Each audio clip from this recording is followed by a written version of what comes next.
Thank you for the opportunity to bring members up to date on my department's response to the COVID-19 crisis. The daily death toll from this virus is horrendous.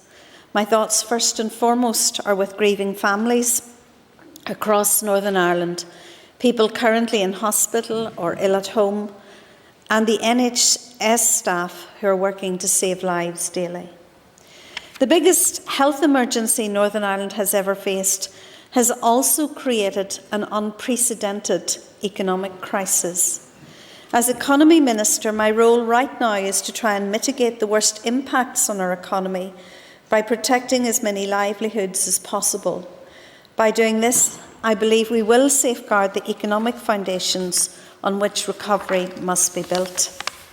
This is why we are working to distribute over 400 million in support packages to businesses right across Northern Ireland. This is why I am in near daily contact with ministers in Westminster, working on behalf of businesses large and small, on behalf of sectors including manufacturing, tourism, construction, aviation and haulage, on behalf of workers and self-employed. The need to prepare the local economy to a return to normality at some point is the driving force behind the work we do to help furloughed or redundant workers retrain or find work in the sectors where they are needed most. It is my priority to do everything in my power to try and protect jobs, safeguard supply chains and sustain businesses. However, let us be in no doubt about the scale of this task. COVID-19 has brought to a halt a significant portion of global economic activity. Exporting and importing have become more difficult, supply chains are significantly disrupted, and international travel has all but ceased. A whole swathe of industries have had to close down to wait out the crisis. Others are dealing with dramatically reduced orders and sales. Our tourism industry collapsed overnight and businesses are dealing with crippling uncertainty. We will be dealing with the economic aftershocks for a long time to come, and make no mistake, all sectors of the economy will be affected. Economists, both within my department and externally, are anticipating significant falls in GDP during Q2 of this year, while holding out some hope for a rebound later in the year. A small number of companies remain open with strict social distancing measures in place. Others, like the retail and health sectors, have stepped forward and even expanded to play a crucial role in supporting the effort to tackle COVID-19. In the darkest of times, I have seen the best of business. Companies have repurposed production lines. Workers have volunteered to help whenever they can. Staff facing layoff have asked how they can use their skills to fill gaps created by sickness. Others have offered support in sourcing and importing vital resources. However, I am acutely aware of the hardship facing many business owners and workers. We are rolling out grants to some of our most severely affected businesses. As far as I am aware, this is the largest financial package ever to be made to local businesses. These schemes, which in normal circumstances would take months to put in place, are being delivered in a fraction of that time. And I do want to go on record and state my appreciation for the work of the officials in my department, as well as the Department of Finance, in getting to this stage. The first payments under the Small Business Grant Scheme were made 9 days after the original announcement. Since then, nearly 15,000 businesses have received the 10,000 grants, totalling around 150 million. I know from speaking to owners that these payments are helping businesses to survive, to pay their staff and to plan for the future. This scheme has now been extended to include small industrial businesses that qualify for industrial D rating. This expansion will cover around 2,500 additional businesses. The Executive has also agreed the 25,000 grant scheme, which will open on the 20th of April. It will be crucial to our hospitality, tourism, leisure and retail sectors, which have been hit particularly badly. Over 4,000 businesses, many of which were among to take among the first to take the hit from the crisis will benefit. Businesses will be required to apply for this scheme, and I would encourage those who consider themselves eligible to apply as soon as we open for applications. We aim to make the process as easy as possible, and in order to achieve this, the Department of Finance officials have advised that the portal will be fully operable by the 20th of April. I can assure businesses that as soon as applications have been verified, the grant will be paid. We will not be waiting until the end of the application process before making the payments. The scheme will run over the next month and will deliver funds to ease cash flow problems of some of our hardest hit businesses. The Executive has committed to providing a 3-month rates holidays to all businesses from April to June. It is my view that this is one of the most effective ways to support the sustainability of the wider economy, and I believe should be extended further. For many companies, rates are a huge outlay, and it would make a positive contribution if the Northern Ireland Executive was able to match other parts of the United Kingdom in this respect. The UK-wide job retention scheme, which I lobbied long and hard for, allows businesses to keep people on their payroll by providing up to $2,500 a month for furloughed employees. Self-employed workers can also receive 80% of their taxable profit over the last 3 years, capped at $2,500 per month. This applies to those with trading profits below $50,000. These are critical measures which are providing support to tens of thousands of businesses and workers across Northern Ireland. However, I am also acutely aware that there are others who are facing financial hardship that are not able as yet to access any of the existing national or regional grant schemes, and we are currently working out how best to assist them. At its meeting on the 10th of April, the Executive agreed the need for a further scheme.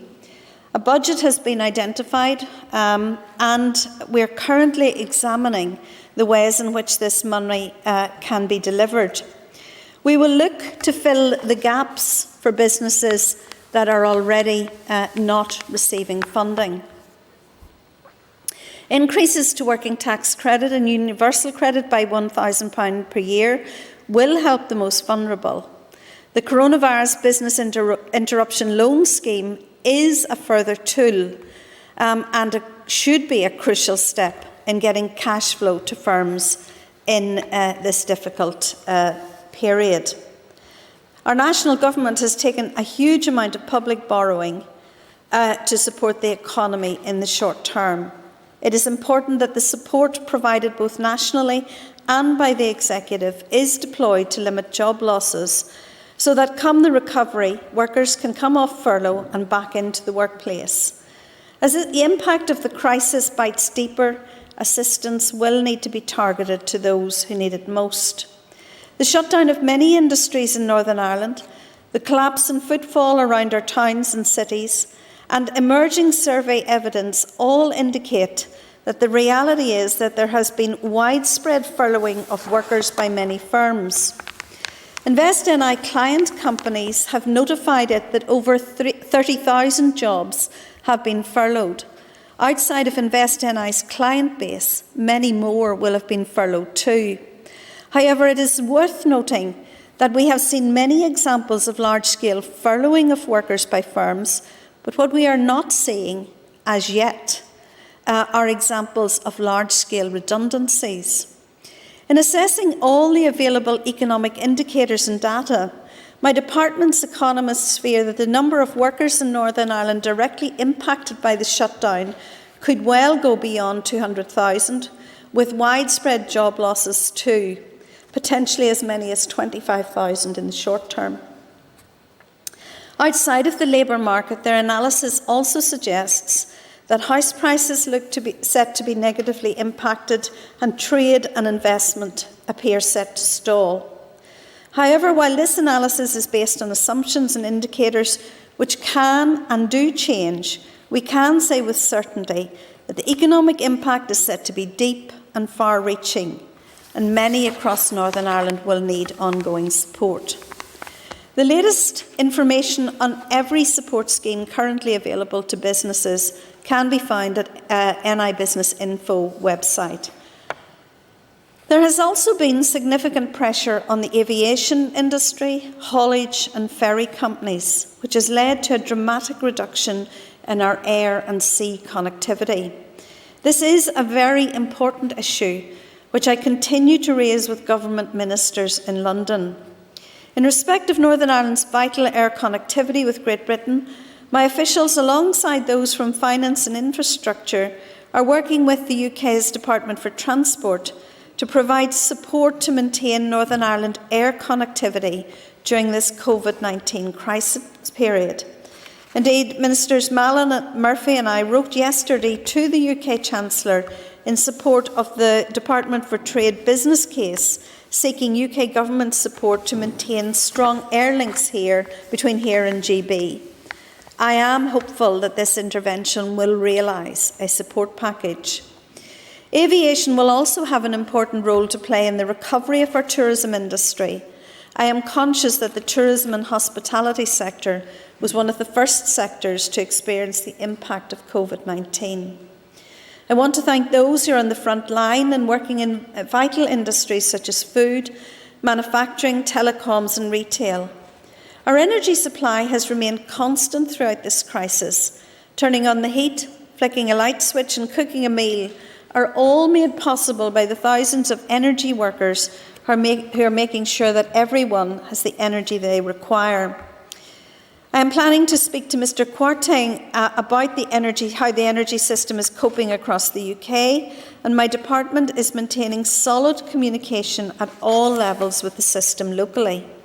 I know that generators, network operators, suppliers and those representing consumer interests have all stepped forward in recent weeks to ensure that people's needs are met, and I want also to take the opportunity to thank them.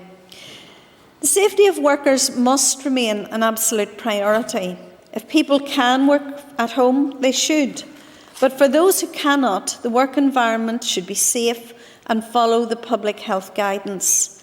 In response to some concerns raised, the Stakeholder Engagement Forum was convened, comprising unions and business groups.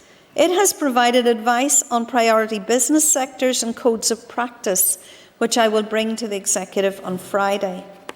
We already have examples of successful social distancing at work, where production lines have been extended, break times staggered, canteen tables restricted to one per person, and increased cleaning and physical measures such as perspex panels to minimise contact have been introduced.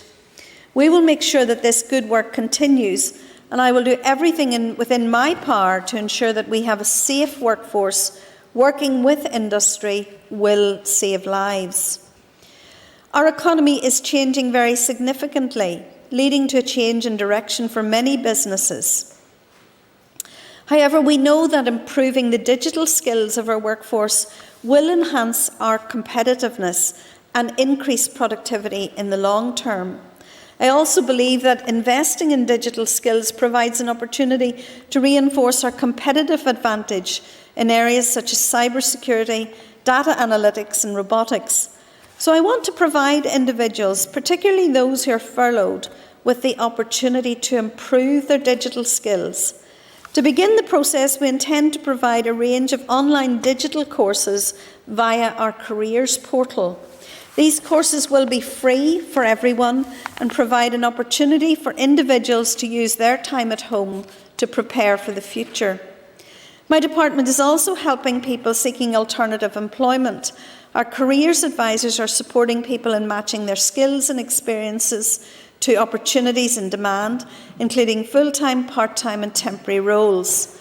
There is high demand in sectors such as health, retail and agri-food.